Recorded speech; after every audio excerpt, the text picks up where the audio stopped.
কিন্তু আমি বুঝতে পারিনি আমার বাংলাদেশে সামান্য গ্রাফিতি করতে এসে আমি অনিরাপদ একটা সিচুয়েশনে পড়বো। বিভিন্নভাবে আমাদেরকে মিডিয়া ট্রায়াল চালানো হচ্ছে এবং সাইবার বুলিং করা হচ্ছে।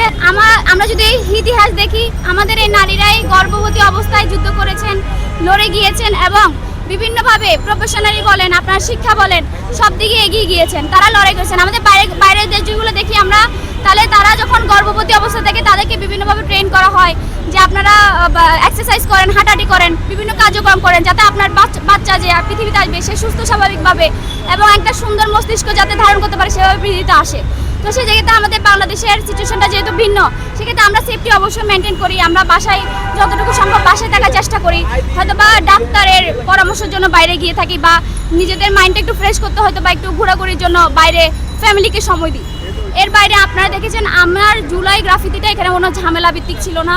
জুলাই গ্রাফিতি আঁকবো এখানের মধ্যে সাধারণ একটা উপরে ছাদও দেখতে পাচ্ছেন, ছাদের নিচে দাঁড়ায় বসে এখানে আঁকা যায়।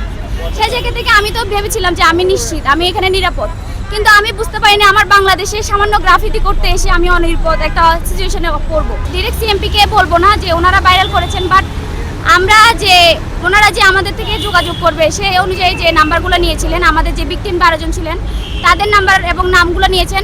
আমাদের যে ভিকটিম একজন সহযোদ্ধা, তার হাতের লেখা সহ ওই ছবিটা সোশ্যাল মিডিয়াতে ছাত্রলীগের বিভিন্ন পেজে আমরা দেখতে পাচ্ছি। বিভিন্নভাবে আমাদেরকে মিডিয়া ট্রায়াল চালানো হচ্ছে এবং সাইবার বুলিং করা হচ্ছে এবং আমাদের হ্যারাসমেন্ট করা হচ্ছে। আমাদের একটা সহযোদ্ধাকে এখনো পাওয়া যাচ্ছে না, সে এখনো তার বাসায় যায়নি, তার এলাকায় ঢুকতে পারছে না, শুধুমাত্র এই সাইবার বুলিং এবং ট্র্যাকিংয়ের জন্য।